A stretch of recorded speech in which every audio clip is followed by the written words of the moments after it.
Hi, Peter, and thank you for joining to this interview. And I want to say some words before we start. So you are invited to participate in an interview as a part of the international study of the features of Gestalt therapy training.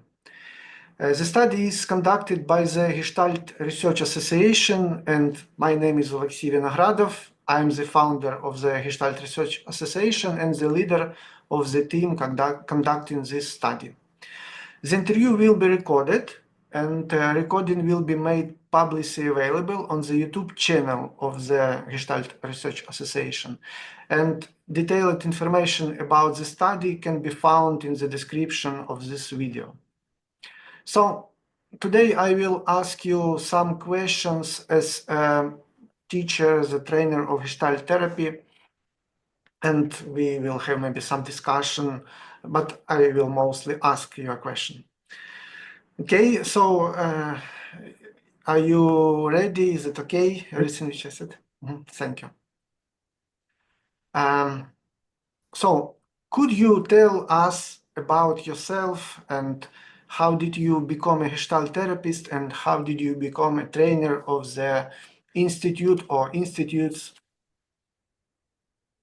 Okay. Many years ago, I was a youth and community worker. Um, so that would have been uh, around 1980. And I went on various training courses from that. And in one of those, I attended a Gestalt therapy group um, and fell in love with it. Came home and said to my wife, "That's who I want to be when I grow up." So I just enjoyed the uh, interest and the power of the approach, and also with my background in philosophy, it fitted for me philosophically. At the time, uh, the project I was working on became more geared towards counseling rather than social work interventions. So my interest was going in that direction anyway. And then in 1983, I joined a training program. So how old were you when you meet Gestalt in your life? Right, so that was 1979, so it would have been 27. Mhm. Okay. And so how do you become a trainer? Can you tell about Right. it? Okay. Well, I qualified in a national training institute in Britain, Gestalt Psychotherapy Training Institute, and that had a procedure for people who had qualified um, uh, before to move towards being a trainer, and I fulfilled the requirements for that. I had to do a course in training for trainers. I had to write some things about my understanding of training. Um, so there were various bits to that.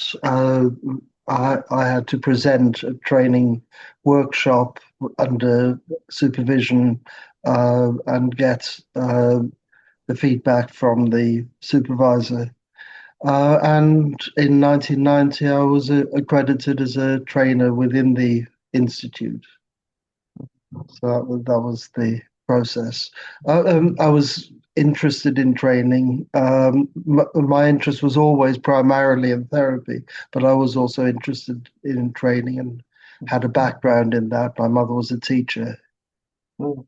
lots of teachers and lecturers and rabbis and things in my family. So that it fits it for me as well. So that institute teach you particularly Gestalt therapy or psychotherapy in generally? The GPTI is specifically a Gestalt Psychotherapy Training Institute, um, but the way training is set up in Britain, because psychotherapy is an independent profession, independent of psychology or psychiatry. It uh, the training had to include other approaches. It included um, things about uh, practice management, ethics, you know, th things like that. So it was also had also elements of a generic training for psychotherapy, and the same happened when we set up the training in Manchester. Manchester Gestalt Centre, which was part of GPTI, so we had to include all those aspects as well. Mhm. Okay, and how long did this study was? I mean, how many years? Right. Uh, I qualified in 4 years. Um, uh, Most people took longer than that, but I qualified in 4 years. I qualified in 1987 As a Gestalt therapist. Yeah. as a Gestalt So, psychologist. do you have in Britain some, I don't know, courses training especially for supervisors, like in Ukraine is? Yes, there are courses, some geared towards Gestalt therapy, some more eclectic courses, some geared towards other modalities. I've done some supervision training. I don't know whether you came across the book Supervision in the Helping Professions, Shohet and Hawkins. I did some supervision training with Robin Shohet. Mhm. Okay. Thank you. So, next question is how do you think who is Gestalt therapist and how you would define this role? I think that is one of the real complicated things, because many therapies set up a central body which defined what the approach was. However, also, and Gestalt therapy never did. Also, there's the fact that every therapy that's been around for a lot of years um, has a number of different schools and approaches within it. And Gestalt therapy, certainly has that. Um, so I can say what for me is a Gestalt therapist, and I'm aware that other people would say Mhm. different things, just like in psychoanalysis, sort of orthodox Freudian or Kahutian, Anna Freud or Winnicott would say different things. Of course. So um, I'm kind of plagiarizing an article I wrote for the British Gestalt Journal some years ago, and I talked about 3 levels that I see in Gestalt training. First level, people learn to listen to the client and to show the client that they heard them. And that's a really important level. Um, um, and for some people who've not had that in their lives, it is the most important thing. Then there's a second level where the trainee learns from their trainers that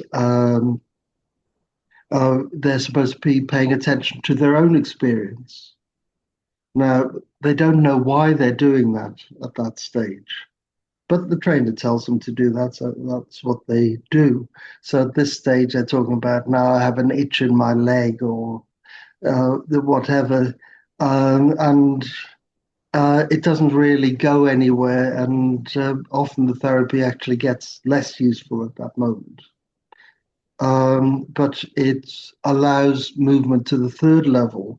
And the third level, which is where would say somebody becomes a Gestalt therapist, they realize that the uh, object of attention is who me and the client are together, who we're becoming together, the relational process, the self-emergent process, uh, and how that is limited, how that is blocked, how that is pushed in certain directions.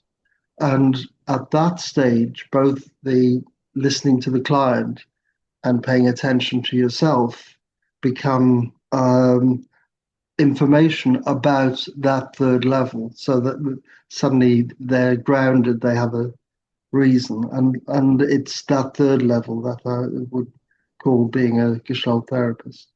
Mhm. Um, it's interesting, and based on your information, what you already said, can you define Gestalt therapy somehow? Hmm.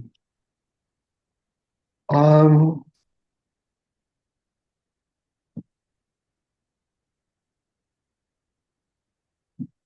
my favorite definition is from Merriam-Polster, which is two sentences. The first sentence is "what is," and the second sentence is "one thing follows another." Um, so to stay with what is, and then be open to where that goes. So that's a kind of overview. To take it down a bit, uh, Gestalt therapy comes out of psychoanalysis. Fritz Perls was a psychoanalyst, and I'm still a follower of Gestalt therapy as it was in that first period of 1940s, 1950s, where it emerged from psychoanalysis. So my understanding is quite close. So rather than um, working on issues, uh, we are working on the psychodynamics behind what makes certain aspects of living difficult or painful for the client.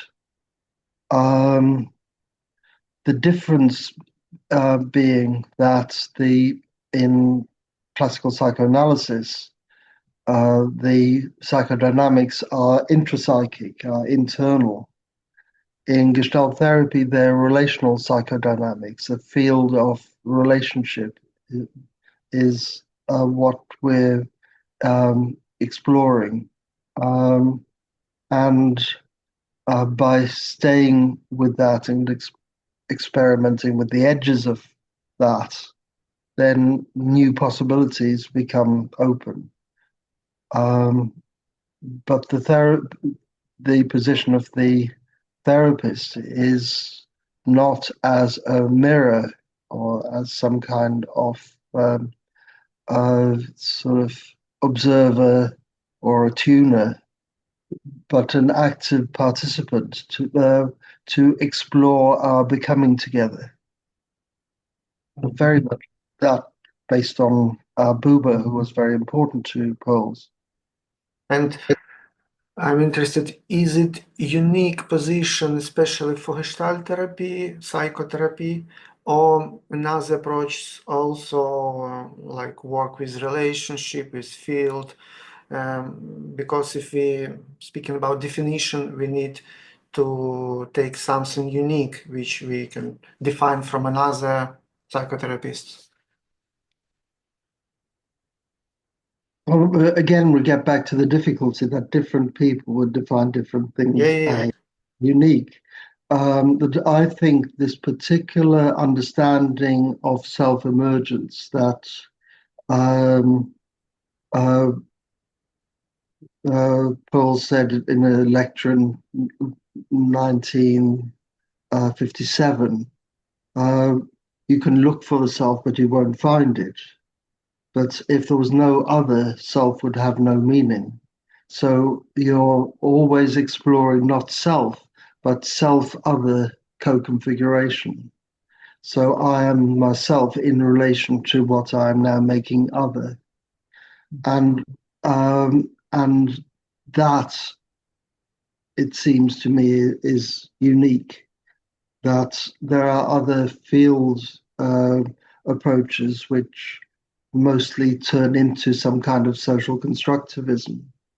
There are other sort of approaches looking at self, and those become more psychodrama, psychosynthesis, subpersonalities, rather than looking at how we become ourselves in the moment. Mhm. Um, but it isn't totally unique. If you read the later writings of Daniel Stern, um, uh, a lot of what he writes is indistinguishable from Gestalt therapy, and he ended up working together with Gestalt psychotherapists like Margarita Spanola-Lob, and um, and wrote things in Gestalt books. So I think the ideas from Gestalt therapy have spread out wider, but they originated with Gestalt therapy. Mhm. Yeah, thank you. And next question, can you tell more about how is Gestalt therapy training generally structured and what are its advantages and limitations? Okay.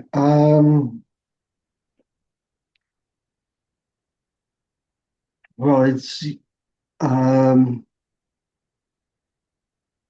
Gestalt therapy training would be different in different institutes and different trainers, but as a generality, there would be a mix of teaching the basic theory, um, uh, attending to the development of the trainee, particularly in terms of uh,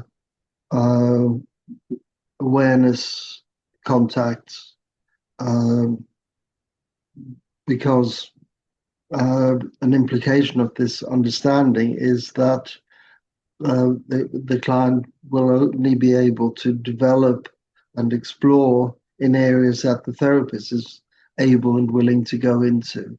So between the uh, training and the trainee's personal therapy, they also need to develop their sort of understanding. Um, uh, there's also going to be practice of therapy skills in small groups, sometimes working in front of the whole group and getting supervision, and reading, writing, um, Reading the books and writing what? writing essays to show whether they've understood the topic. Mhm. Um, so all those elements will be there. Plus, in my institute, always a period of in each training exploring group process, both as awareness skill and as um, and because the group process can both help and get in the way of training if it isn't attended to, because there are all sorts of processes go on within any group, and a training group where there's a lot of quasi-therapeutic inputs will certainly have a lot of process, which, as I say, can enhance the training or it can prevent the training happening. And I've experienced that happening as well. Mhm. And I'm asking specifically about your experience as a teacher. So, um, how many theory and practice do you teach? I mean, maybe percentage or how you can answer. Right. Well, each day would usually contain uh, uh,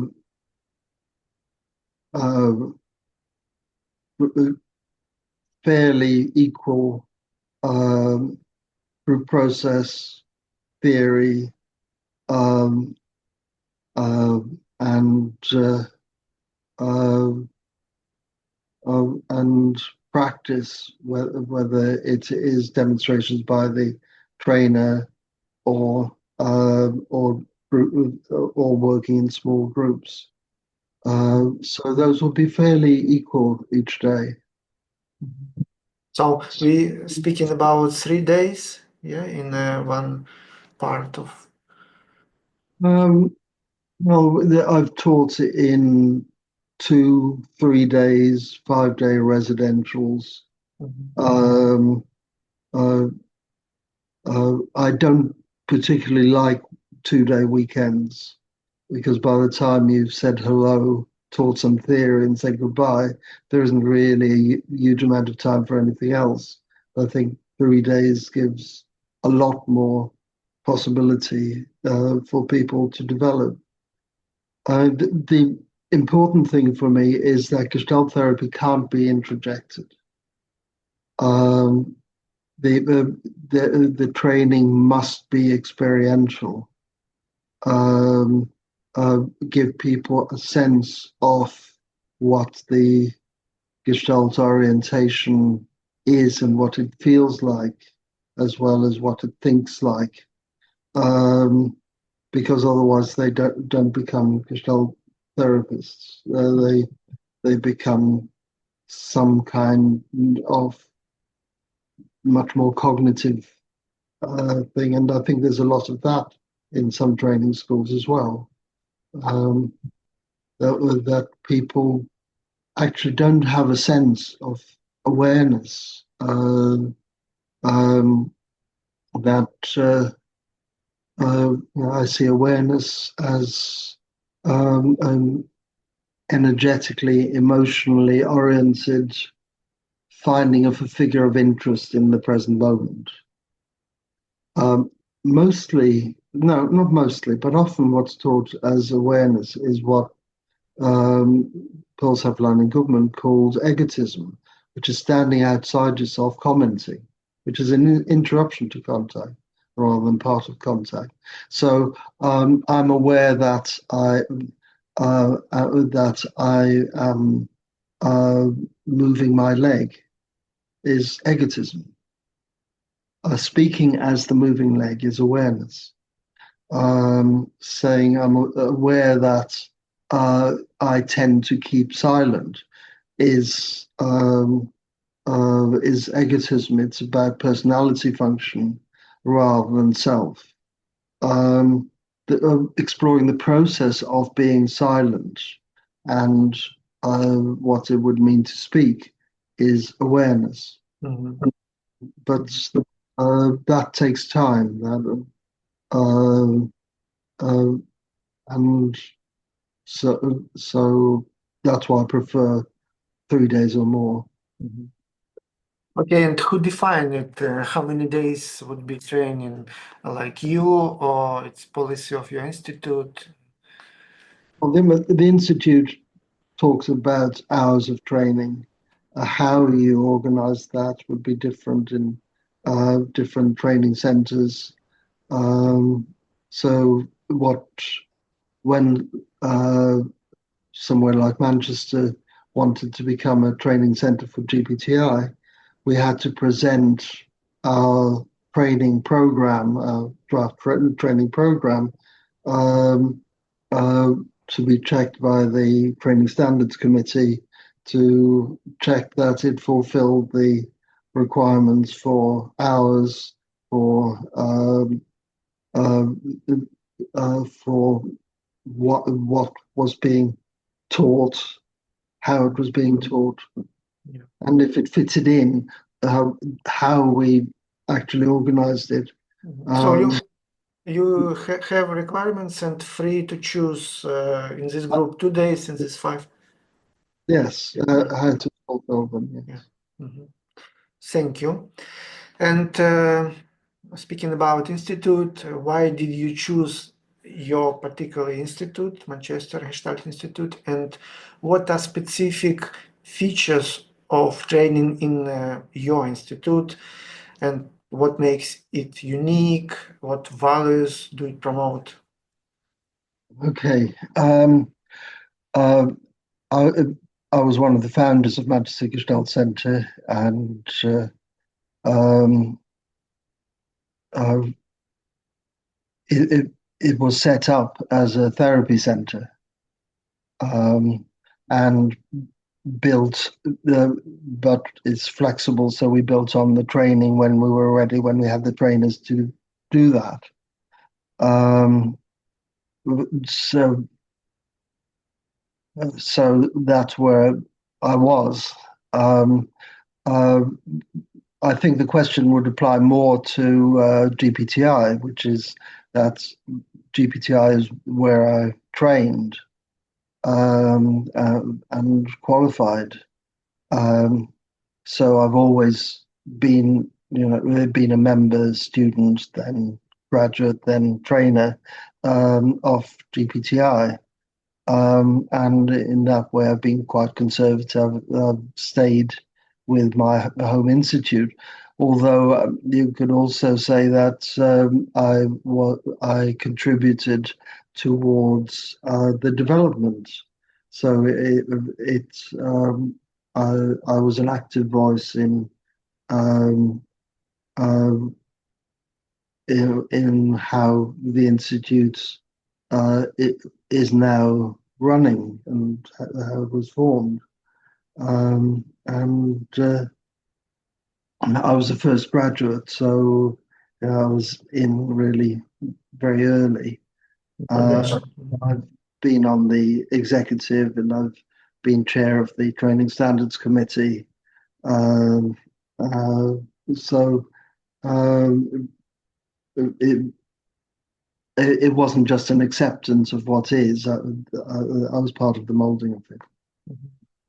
And what is specific features of your, particularly your institute, which not the same like in another institutes? Okay. Um, there are certain values, and I don't want to sort of point fingers at who hasn't got that, but they're certainly not universal values. First of all, that we treat our trainees as adults. This is adult education. People come with a background of skills and experience.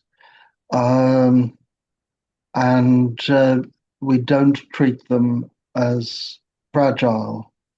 There's a thing in uh, some of the trainings I've come across where people where there's a big emphasis on not shaming people, on trauma, on gentleness, and uh,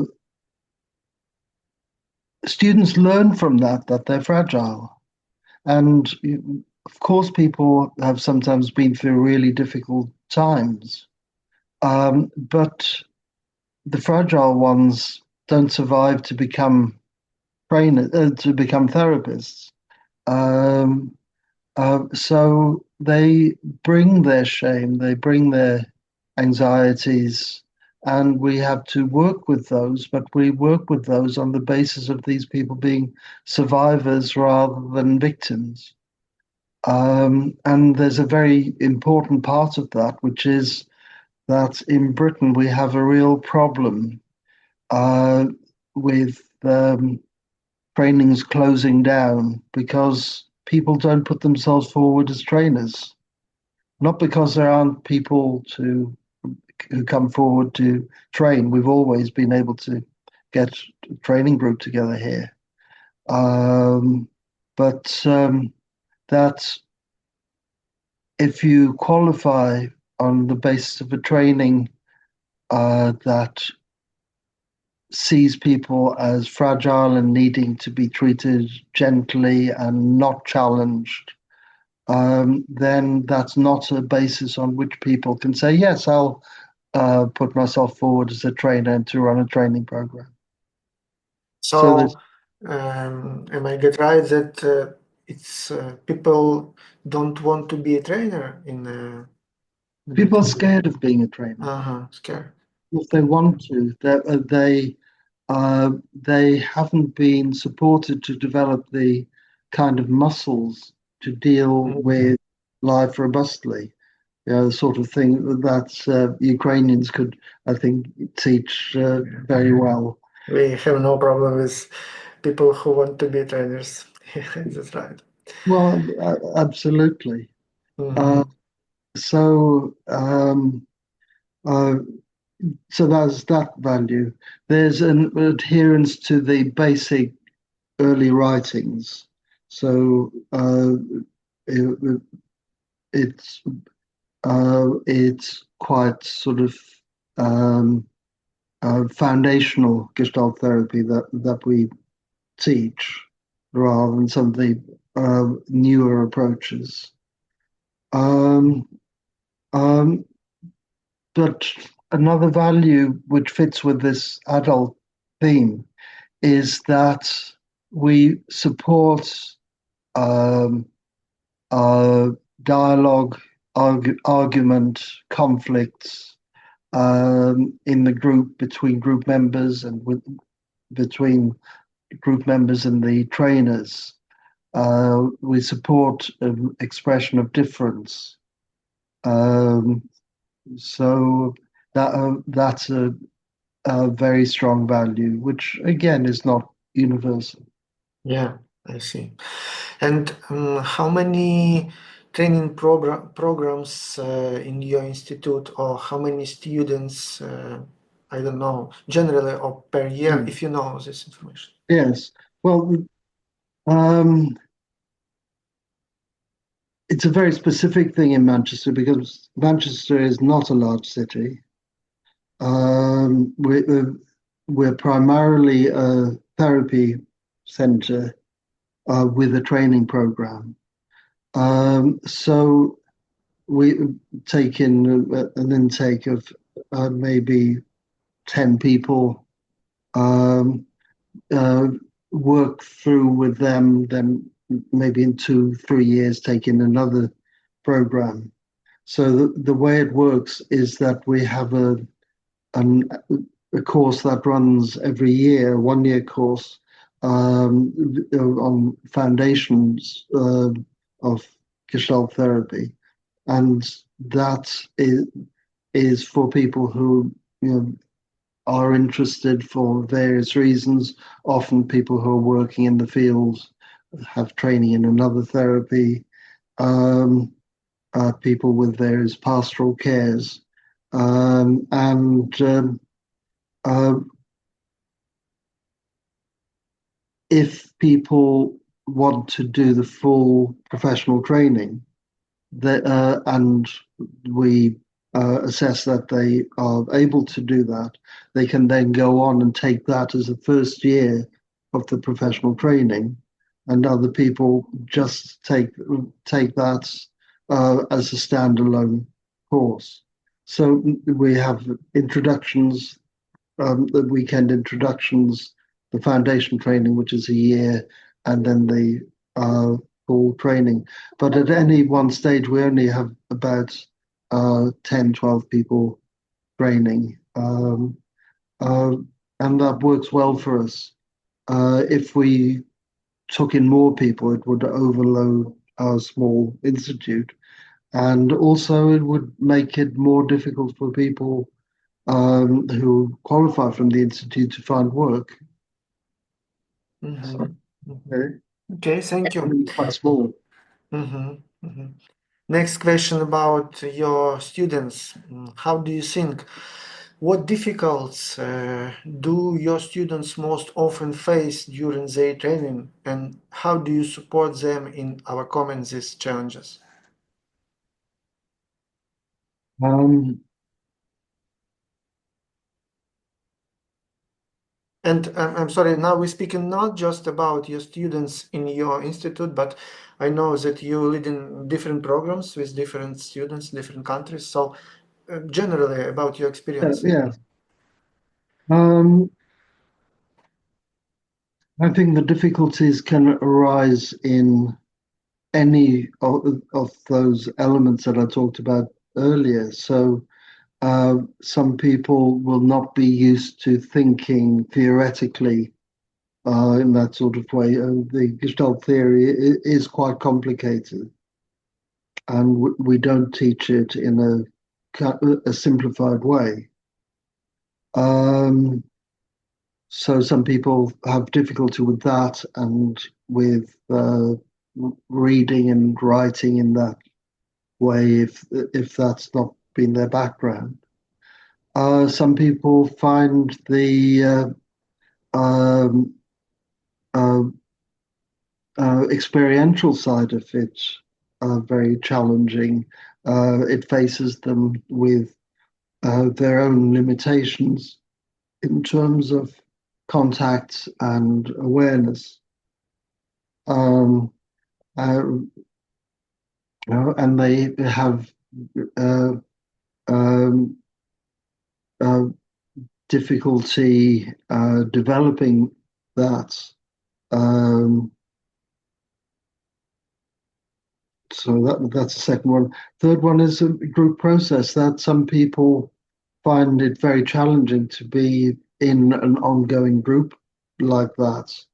And there been at times interpersonal conflicts um, or, in the group, which have had to be stayed with and worked through because it gets in the way of the training.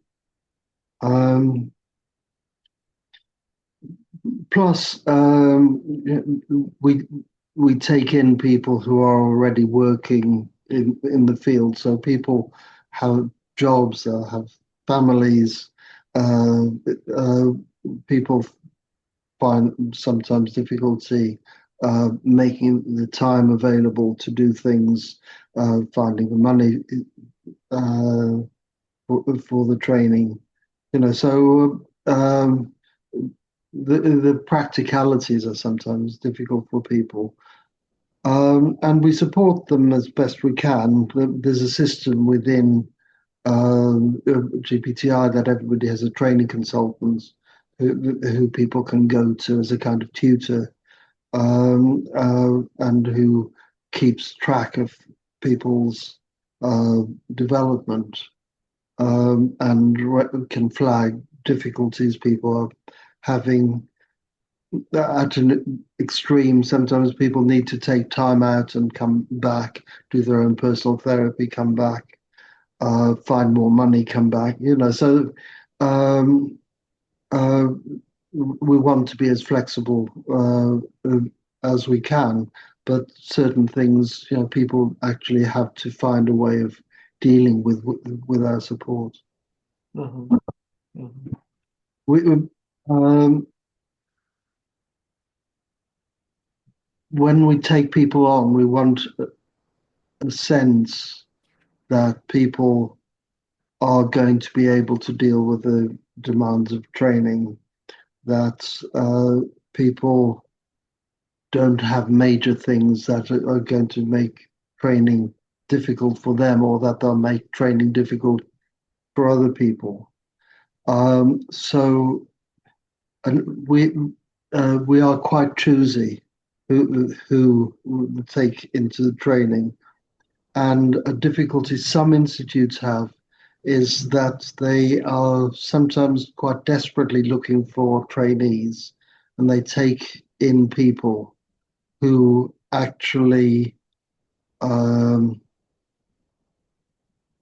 um, aren't going to find their way to becoming Gestalt therapists, and will make the training difficult for other people. Mhm. Um, and I would say that's a short-sighted thing to do, because if if the training becomes um, difficult, a difficult group process with a lot of conflict, then other people leave.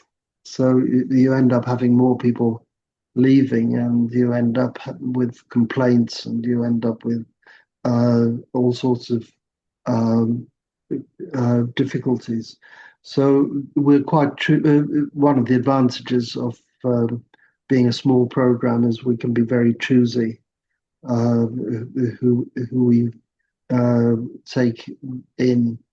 Uh, Not people who aren't going to get into conflict. We support that, but contactful conflicts rather than Mhm. out of something. Mhm. Mhm. How is professional identity of a Gestalt therapist formed through the training process? Maybe you can say about some stages or define this process, describe it. Um,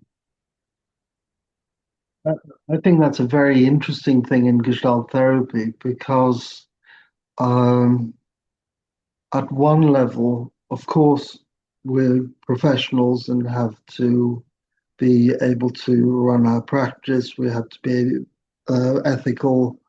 Um, uh, we have to be able to deal with things around uh, money, organization of uh, the therapy, whatever.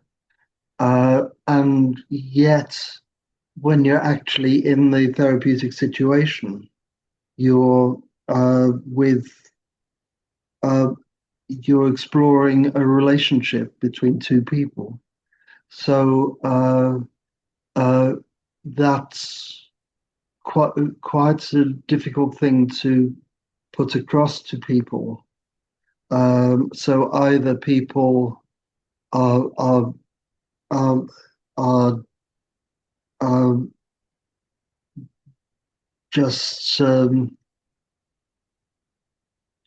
being there in an experiential way, or and lose the professional side of it, um, or they go to the professional side of it uh, and uh, uh, and act um, in a kind of superior way. I'm the professional. I'm okay. You're the one who's not okay, and I will make you okay so long as you do as I tell you. You know, so so that slowly develops, and hopefully it's modeled by the trainer. And uh, again, you can point out, that theoretically that's necessary, but you also need the time for people to get a feel of that combination, Mhm. uh, because too often it's been all one way, or the other way. Mhm. I could say something in the background of that, um, which is years ago there was a short-lived journal called Studies in Gestalt Therapy, and that was geared towards bridging between Gestalt therapy and other therapies.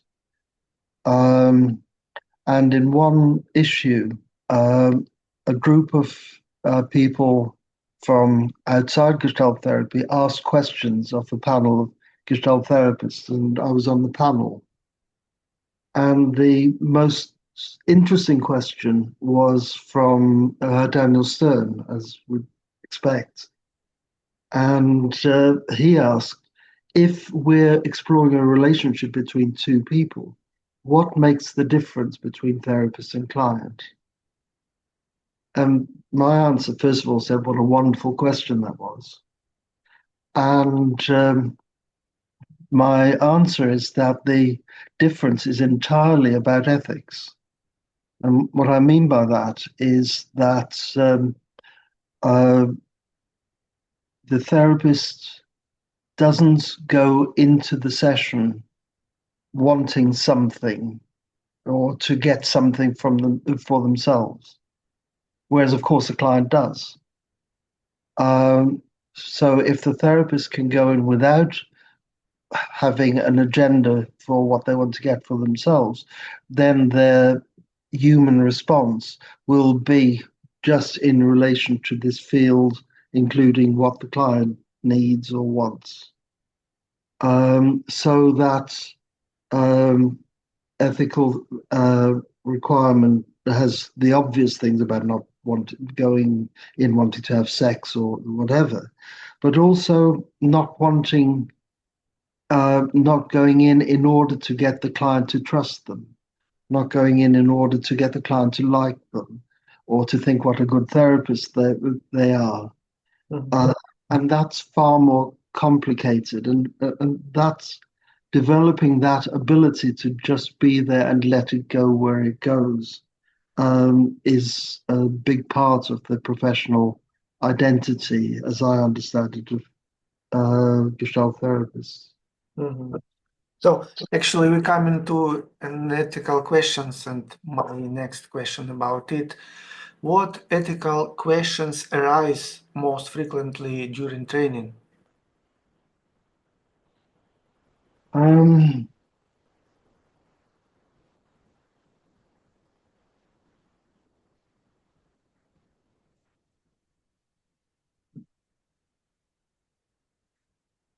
it, we make clear what the code of ethics is.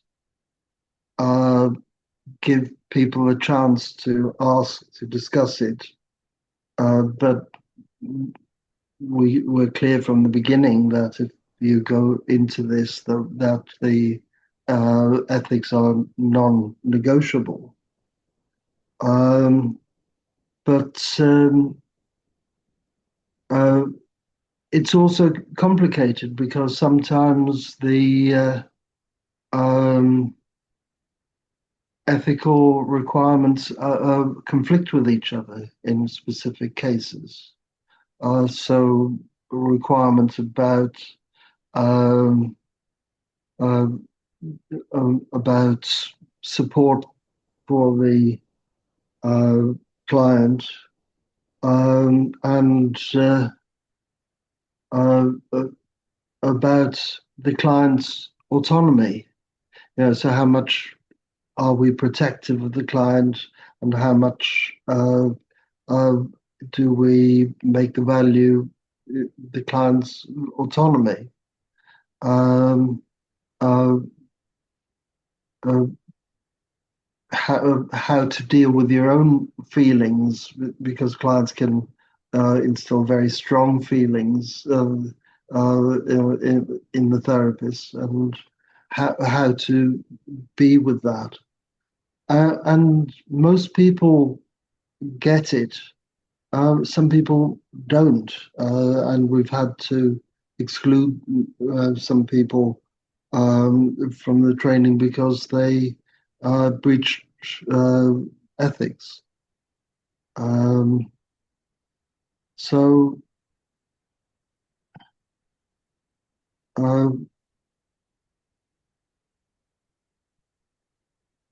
well, I don't know whether I can say anything more specific than that. Mhm. Uh, uh, some people get it and some people don't, and it's important that we realize that people who don't get it. Um, I've had somebody uh, uh, say to me that uh, uh, if you have a relational approach, then if the therapist has sex with a client, then why do you just blame the therapist? And um, this is what the field provides. So some uh, you explain it, but people in the end, it's not negotiable. Mhm. Mhm. I see. So, thank you. And next part is about your personal experience. What are the biggest challenges you personally face as a trainer? Mm. Well, for me, absolutely the biggest challenge in training and in supervision is that there's an inevitable multiple relationship that the trainer is a teacher, is exploring in a therapeutic way, is assessing, is um, uh, maybe excluding somebody either for ethical reasons or because they need to say you really aren't able to do this. You're not progressing. And how to hold all those different boundaries and how to be with the trainees who get confused between those boundaries. It is, I think, a major complication about training. It's why I find it so much easier conceptually and practically to be a therapist because that's so much simpler. Uh, so, is the trainee going to present their fallibility, their um, fears, their uh, moments where they lose it with a client to somebody who's going to be assessing them. Um, so uh, it it is a very complicated field, which makes it fascinating, but it also makes it really difficult. Yeah. What do you think? Is there anything in the current programs you would like to change or reconsider? What I miss is that in the early days of Manchester Gestalt Centre, people did written work, and it was assessed, but it wasn't graded as pass or fail. That we gave feedback. We might say it would really help you to rewrite this. But we left again that autonomy of that to the trainee, and people were quite uh, creative in how they did the written work. So people included uh, their own childhood photographs or painted a picture and presented it as part of it. or somebody presented a tape saying, this is a very bad piece of work, but it's how I do very bad pieces of work. So this is what I wanted assessments of.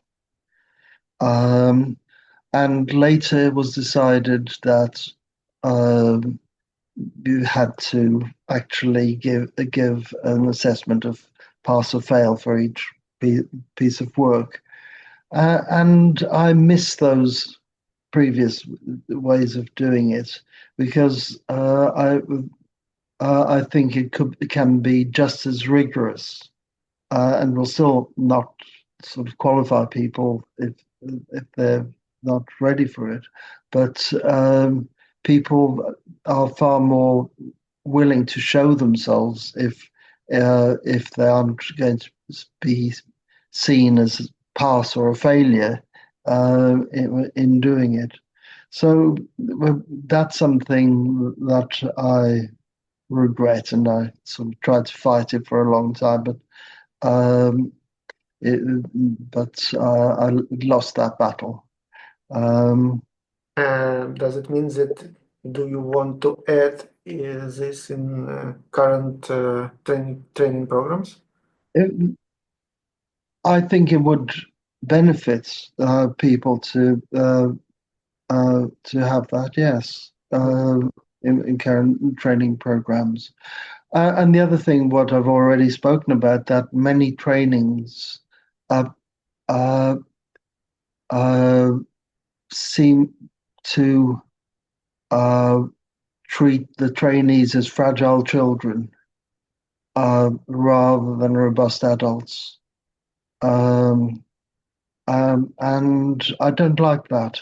I think that that the clients learn fragility from their trainers and therapists in a way that isn't there uh, uh, uh, if they aren't taught it. Yes, they're hurt and they feel it's painful sometimes, and they avoid things sometimes, and they feel really difficult feelings like shame at times.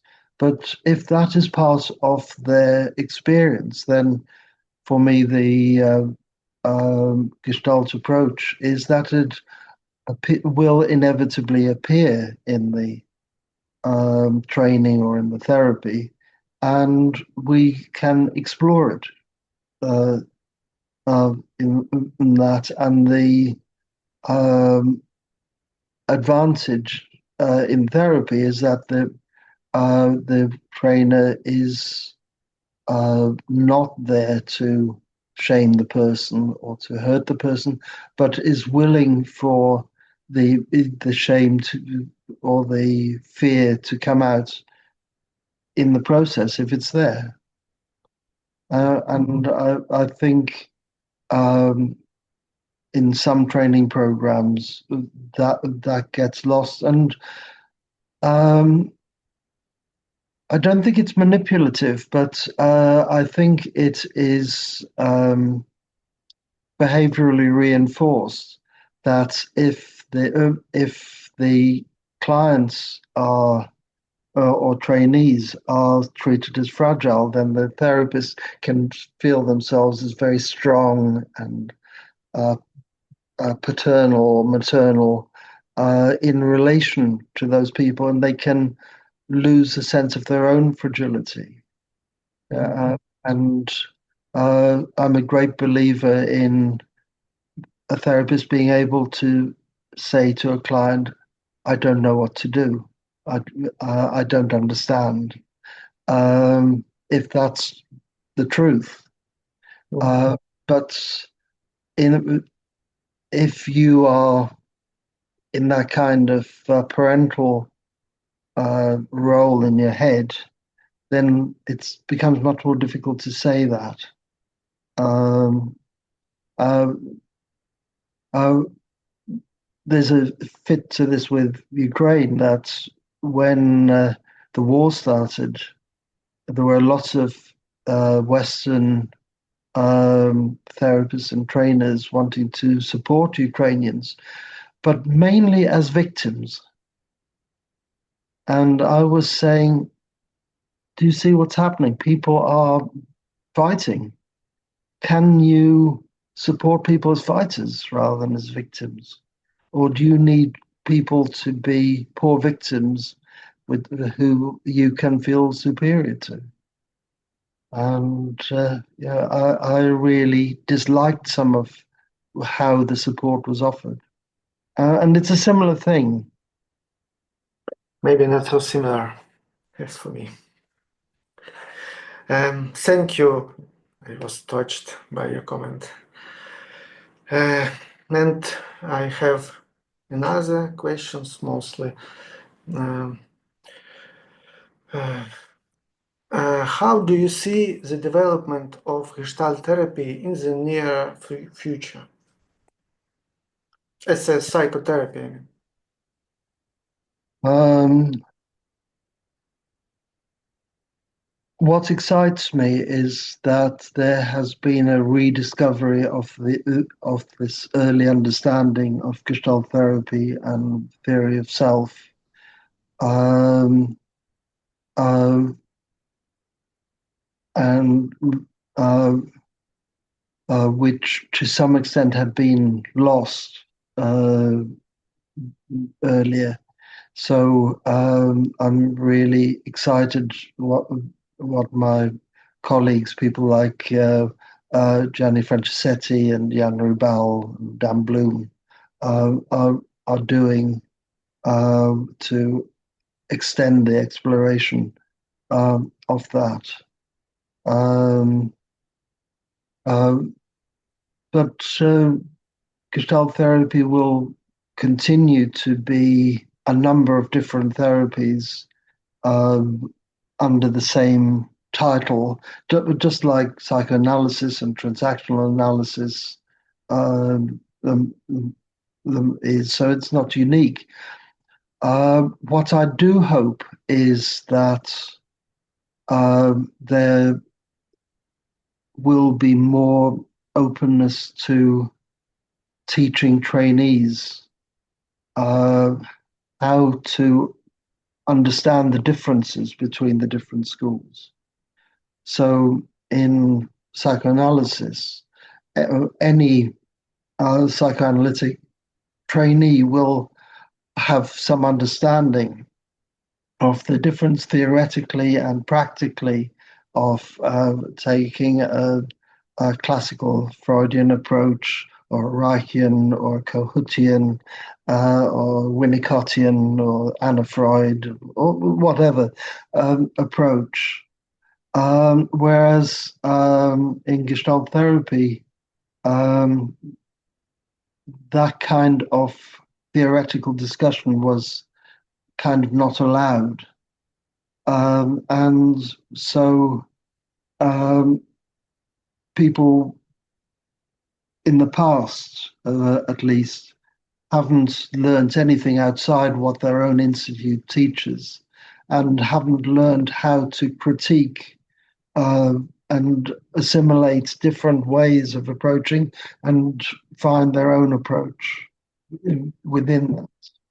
And I think that's changing. There's more writing, there's more discussion.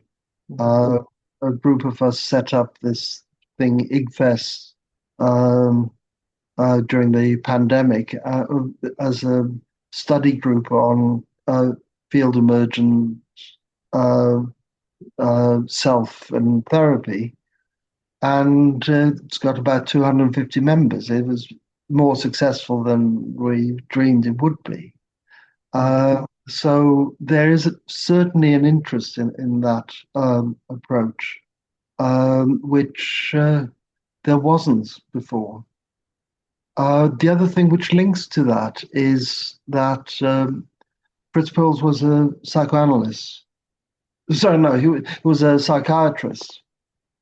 And some of the new people who are writing about Gestalt therapy are also psychiatrists, people like Gianni Franceschetti, and bring that level of understanding and experience with people who find life far more difficult than some of the clients that we've been working with. So that level of understanding has been um, brought back as well. So it's become more relational and more professional. So going back to your question, and that excites me. Mhm. At the same time, there's a rearguard action that there's people who are still teaching it as a kind of behavioral approach or as a cognitive approach.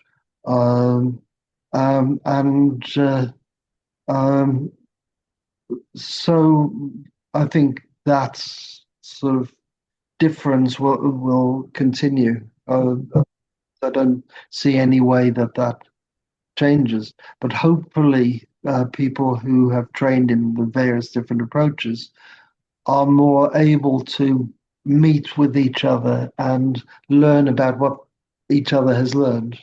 Mhm. Mhm.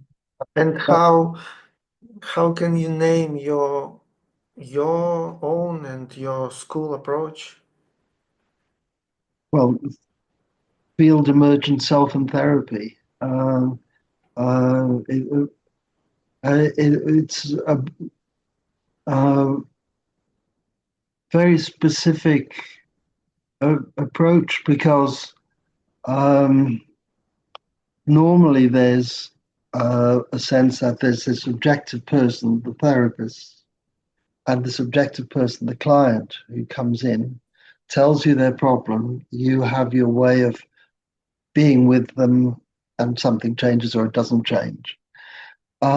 If you take this field emergent approach, all you can say is that this is how this person shows themselves to me as the therapist, and how I show myself to this person as the therapist. And there's no safety net of, yeah, I'm standing on my professionalism or I'm standing on doing what I've done before. However, but I could add one more thing that there's been a push towards more manualized therapies, and some of the work in research has been towards manualizing Gestalt therapy. And I think that completely loses what Gestalt therapy is. And also, I think in these days of AI, manualized therapies will all be done by AIs within a fairly short time because they're cheaper, easier to train, and I I think the days of human CBT therapists are, for example, numbered. Uh, uh, and uh, I I think only the non-manualized therapies will continue to be done by human beings. Mhm. Thank you. It's very interesting discussion. And we are going to finish my question, and I have only last questions. Question: is there anything else you think would be important to know about Gestalt therapy training that we don't cover it and don't discuss today? Nothing that I can think of. I've spoken around a lot of your questions, so I, I don't know of anything else. Mhm.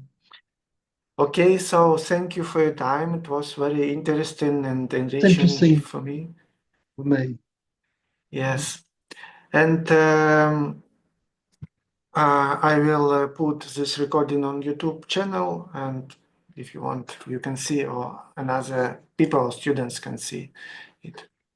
Good, lovely. And is it okay to put a link to that on the IGFest and Manchester Gestalt Of Centre? course, of course, of course.